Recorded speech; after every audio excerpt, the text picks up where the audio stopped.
Want to hear a story? So when I was in ninth grade, we were in English class. I'm trying to remember the teacher's name. Honestly, I can't even think of his name. I know my mom knows it. I should just ask her.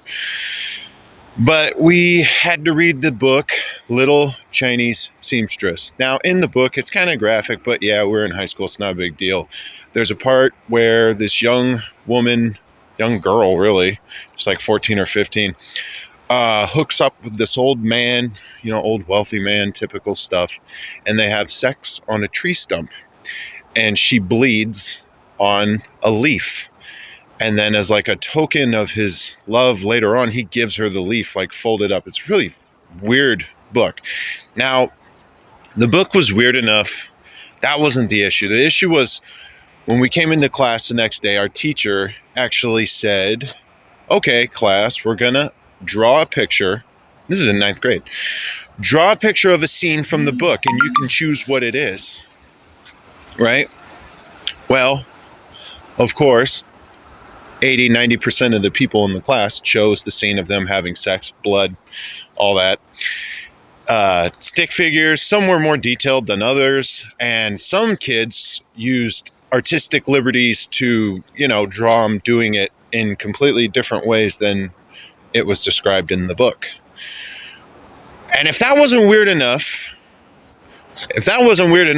the next day I come into class and all of these pictures. Now, keep in mind, there were some kids who didn't draw that because it made them feel weird, too. I didn't do the work because I didn't do any assignments, especially for that guy. He was a douche. All those pictures were hanging on the wall. I'm not kidding. They were on the walls around us in the classroom. And I'm not kidding you. It's like a movie, man. It's like the weirdest damn thing. Our principal at the time comes in. She's this little old lady, and she had a young man who's probably in his 20s with her, and he had a camera, like a nice camera, like he looked like he was like with the press or something, I don't know. And she comes, and I remember she sat next to me because I was in the back of the class as usual. She sat next to me in the class, and I'm looking around, and she just sits there, and the guy with the camera's kind of walking around taking photos of the teacher and the students and obviously everything on the wall. And so I was like, what the hell even is going on here? And now that I'm older, now that I see, how they kind of train kids and put things into people's minds, it was a weird ritual or something.